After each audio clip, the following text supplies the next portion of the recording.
apa namanya faktornya itu banyak ya gitu kan. Kemudian juga apa namanya yang jadi ukuran juga banyak gitu kan, terkait dengan apakah yakin atau tidak kan gitu. Variabelnya banyak kan begitu.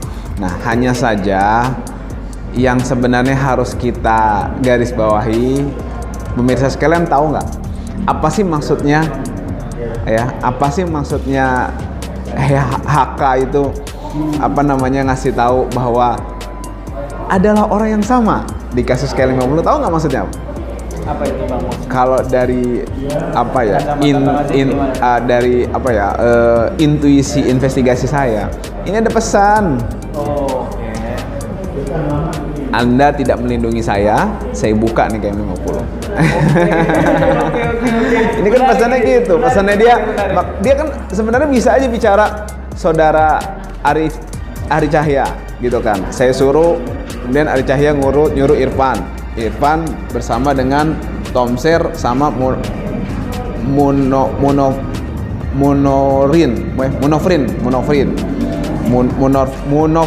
Nah, Irfan bersama AKP Irfan bersama Tomser sama Munofri menyisir CCTV. Selesai kan? Iya.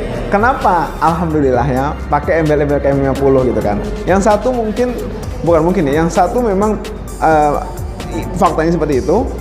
Yang kedua, ini pesan. Oke.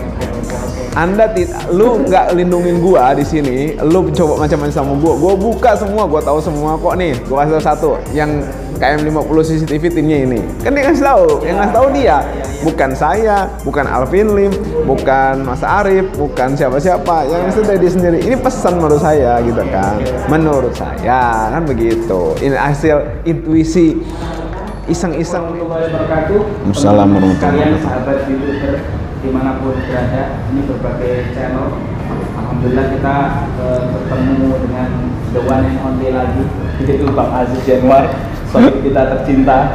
Dan seperti yang teman-teman ketahui kemarin pada tanggal 18 Oktober 2022 itu ada sidang fenomenal, sidangnya Bapak Ferdi Sambo, yang pada saat pembacaan dari pihak JPU ada nama yang sangat terkenal di dunia sosial media, namun sangat jarang berbicara beliau, yaitu Pak Hendra Kurniawan, yang konon disebut-sebut Pak Hendra Kurniawan ini mendapatkan perintah oleh Pak Ferdi Sambo untuk mengurusi masalah CCTV, dan disebutkan di sana ternyata itu juga terjadi pada KM50.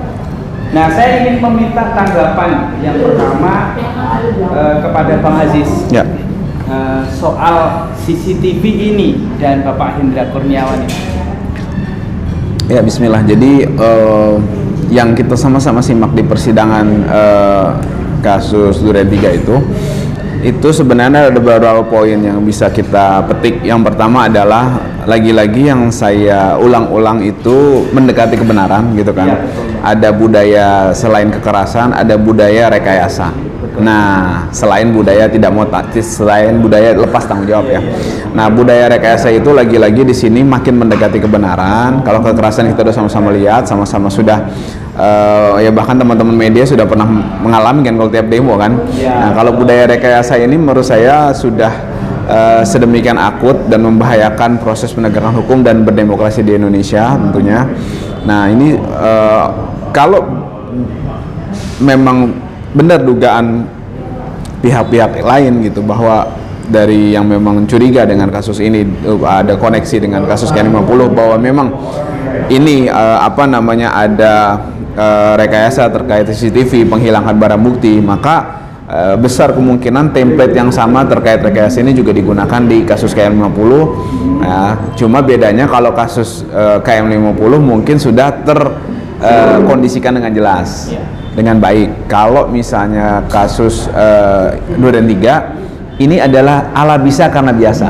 Nah, jadi contoh misalnya saya kebiasaan pakai jam di kiri gitu kan. Nah, kemudian ya orang biasa meskipun dia nggak disuruh pakai jam, dia kebiasaan pakai di kiri gitu kan, seperti itu. Jadi ala bisa karena biasa, bagian dari habit lah gitu kan, itu seperti itu sih yang saya bisa. Nah, yang menarik lagi Bang, ini kan seperti yang Abang bilang tadi, bisa karena terbiasa. Artinya di sini ada sesosok nama-nama yang muncul juga atas dugaan-dugaan kasus KM50. Dan ini juga kita dapatkan informasi dari Bang Alvin Lim. Bang Alvin Lim itu kan kalau ngomong suka ceplas-ceplos ya. Dan dia secara terang benderang menyebut Pak Hendra Kurniawan terlibat soal CCTV KM50 kalau tidak salah ya. Dia pernah menyampaikan itu di podcastnya. Nah, pertanyaannya kepada Bang Aziz, apakah mungkin kemudian, bukan mungkin ya, kalau mungkin bisa jadi kemungkinan, yakin nggak sih Bang Aziz kalau KM50 melalui kasus Verdi Sambo ini bakal ikut juga terungkap? Sebenarnya kalau mungkin atau tidak, tentu saja sangat mungkin. Yakin atau tidak, saya yakin, tapi bukan dalam hal khusus kasus Verdi Sambo ini, bukan. Artinya memang faktornya itu banyak ya gitu kan. Kemudian juga yang jadi ukuran juga banyak gitu kan, terkait dengan apakah yakin atau tidak kan gitu. Variabelnya banyak kan begitu. Nah, hanya saja yang sebenarnya harus kita garis bawahi, pemirsa sekalian, tahu nggak apa sih maksudnya ya? Apa sih maksudnya HK itu ngasih tahu bahwa adalah orang yang sama di kasus KM50? Tahu nggak maksudnya apa itu Bang? Kalau dari intuisi investigasi saya, ini ada pesan. Anda tidak melindungi saya buka nih KM50. Ini kan pesannya gitu, pesannya dia kan sebenarnya bisa aja bicara saudara Ari Cahya gitu kan. Saya suruh, kemudian Ari Cahya nyuruh Irfan bersama dengan Tomser sama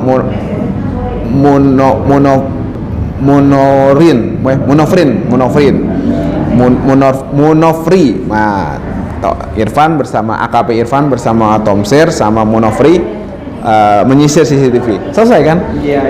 Kenapa? Alhamdulillahnya pakai embel-embel KM50 gitu kan. Yang satu yang satu memang faktanya seperti itu. Yang kedua, ini pesan. Oke.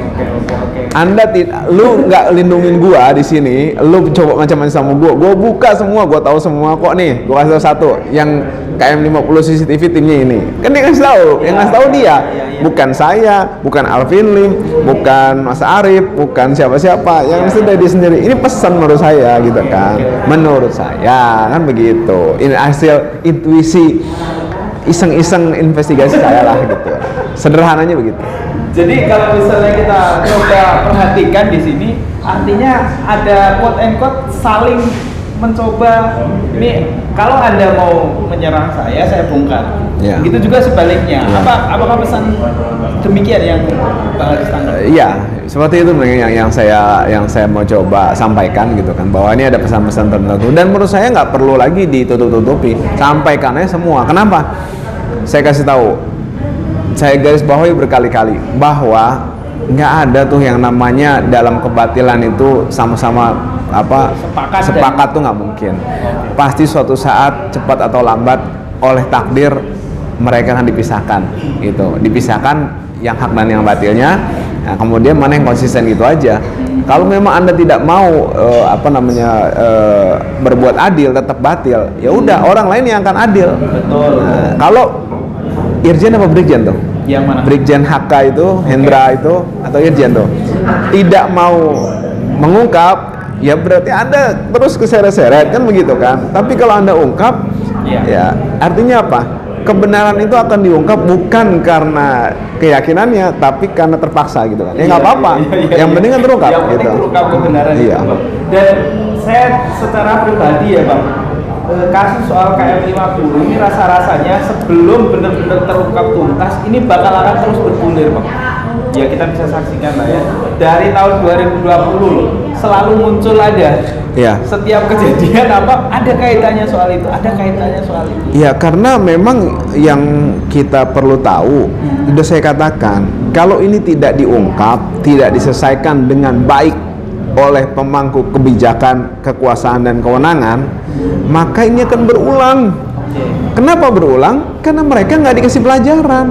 Karena hal yang salah tidak dibenarkan, hal yang keliru tidak diluruskan, malah di cover up, malah didukung, malah diajak main bola bareng, malah diajak fun football bareng, malah dilindungi lah gitu kan. Ya udah kan berulang terus gitu loh, seperti itu. Terus yang kedua Bang, ini kita tahu bersama kemarin sempat ada tim investigatif bukan, pokoknya tim soal KM50 yang mengajukan novum ke Kapolri. Namun nampaknya sampai dengan saat ini itu juga belum direspon lah ya secara resmi juga oleh Kapolri. Padahal kalau yang kita lihat isi novumnya itu sangat luar biasa.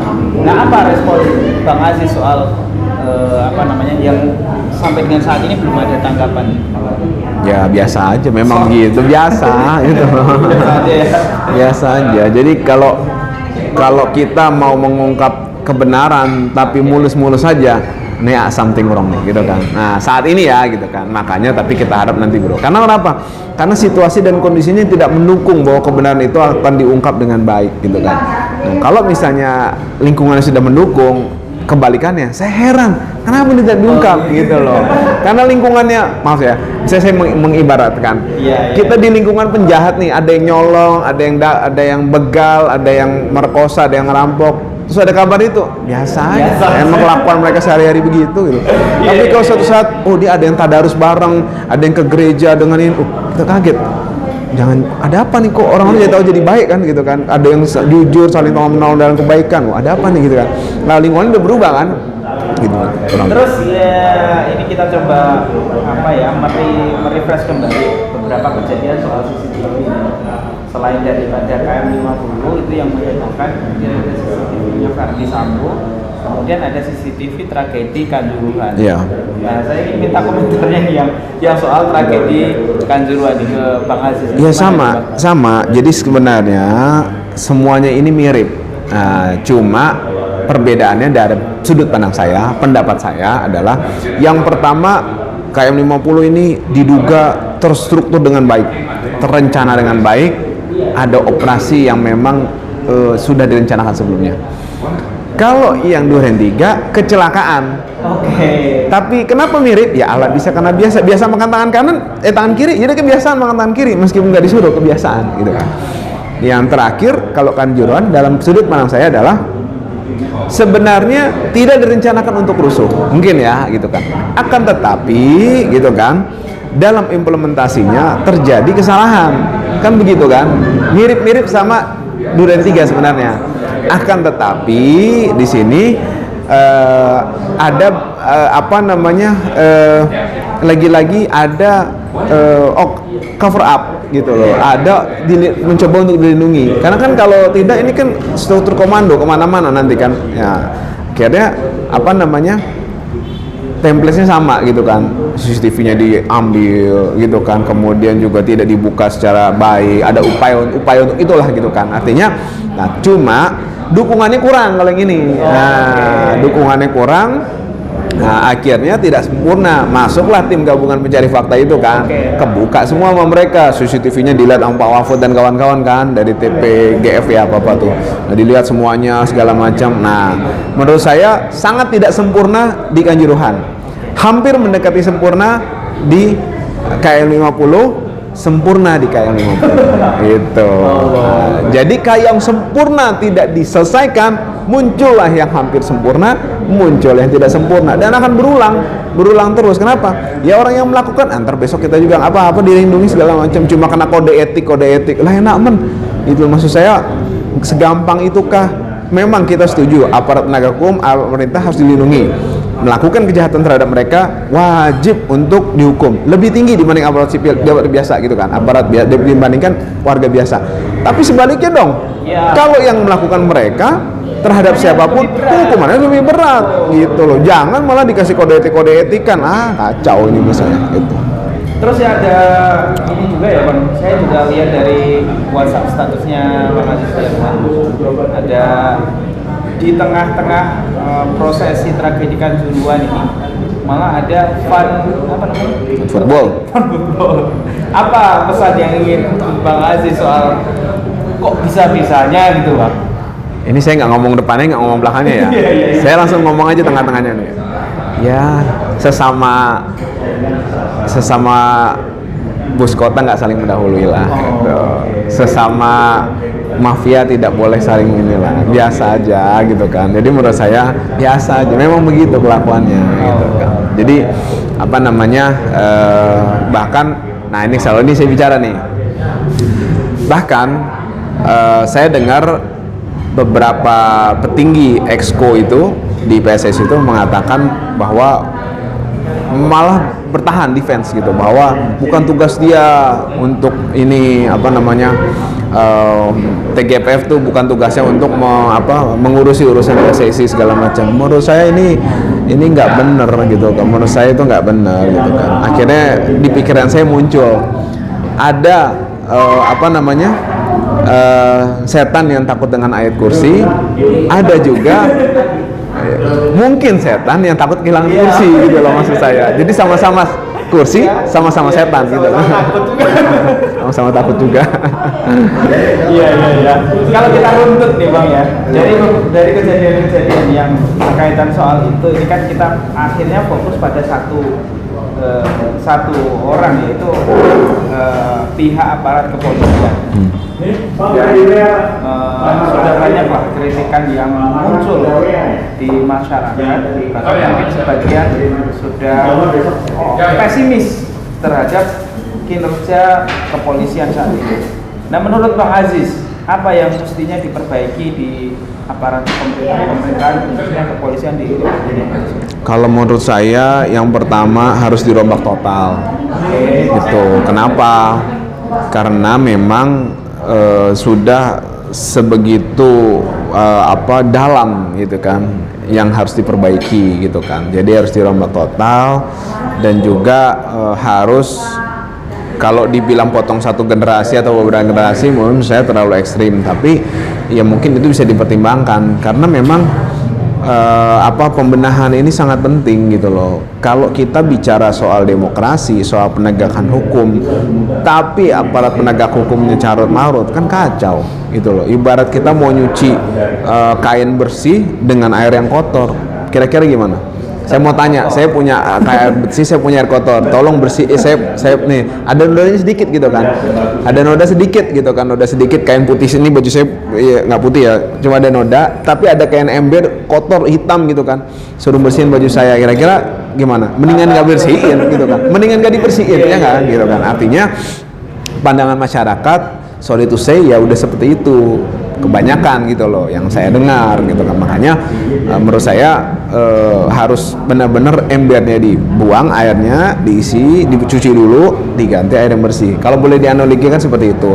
Adapun implementasinya bagaimana, tentu saja yang punya kewenangan dan kekuasaan lebih mengetahui bagaimana saya ibaratkan tadi gitu loh. Ibaratnya teknisnya bagaimana implementasi directnya seperti apa, mereka lebih tahu. Tapi saya ibaratkan tadi, saya punya baju ada noda sedikit aja, seginilah gitu, kotor, tapi yang lain bersih gitu kan. Nah, habis itu ada ember isinya air kotor hitam butek, tapi saya diminta bersihin cuma ada ini, kira ini aja, kira gimana? Ya mending nggak saya bersihin lah. Dengan ini saya pakai tangan atau pakai cara yang lain kan begitu kan. Yang penting bersih. Kalau pakai ini tambah rusak, tambah kotor gitu. Terus Bang, mungkin terakhir ya, ada sebuah bukan pepatah, kata-kata ikan busuk itu dimulai dari kepalanya. Apakah ini bisa ditafsirkan juga soal aparat pemerintahan ini dimulai dari kepalanya busuknya sehingga busuk semua? Sebenarnya gini, kalau ada yang mengatakan demikian, bukan berarti dalam arti sesungguhnya ikan tersebut atau pimpinan tersebut busuk, bukan. Akan tetapi karena dia pimpinan, meskipun dia orang suci ya, tapi dia tidak bisa membenahi bawahannya, membenahi institusi di bawahnya, membenahi organisasi di bawahnya, di bawah wewenang dia, otomatis kan dia ikut kena permasalahan juga, kena dosanya juga, kena tanggung jawabnya juga, gitu kan. Nggak bisa jadi kita itu jadi kepala pemimpinan, habis itu kita yang penting kita bersih, kita nggak korup, kita ini segala macam, nggak bisa. Almarhum Pak Hugeng itu bukan berarti dianya bersih, dianya udah tahu kita udah mafhum bersih, tapi dia mengimplementasikan kemana? Ke keluarganya, bukan dia sendiri. Jadi ini contoh ya, saya mengidolakan Pak Hugeng antara lain, itu menandakan saya tidak membenci polisi. Itu artinya model Pak Hugeng itu yang bersih bukan cuma dia aja, anak-anaknya dibersihin. Dia mungkin nggak bisa membersihkan, tapi dia bisa mengatur anaknya untuk bersih. Apa? Jangan makan ini, jangan terima ini, jangan terima ini. Kan begitu kan? Istrinya, keluarganya dia begitu kan. Setelah itu apa lagi? Bawahannya, ya dia larang semua segala macam. Dia bisa tegakkan sampai dia ngatur lalu lintas sendiri apa segala macam. Bukan pencitraan, tapi dia memang melakukan apa yang dia jangkau mampu gitu loh. Kan begitu kan? Nah, maksud saya busuknya itu bukan berarti dianya busuk. Kalau dianya diam nggak ngapa-ngapain, ya dia ikut busuk dari kepalanya tadi. Tapi kalau dia melakukan sebagaimana almarhum Pak Hugeng yang kita sama-sama idolakan itu melakukan, seperti tadi di reformasi betul dari dirinya, keluarganya, semua segala macam, dia nggak ikut busuk gitu loh. Jadi kalau mau kenapa busuk? Karena pimpinannya tidak melakukan tindak, bukan dia busuk ya, dia diam aja nggak melakukan apa-apa, dia ikut terlibat gitu. Betul. Itu maksudnya. Baik, mungkin itu aja Bang. Siap, terima kasih banyak. Obrolan sore pada hari ini. Terima kasih teman-teman yang sudah menonton. Siap. Salam warahmatullahi wabarakatuh.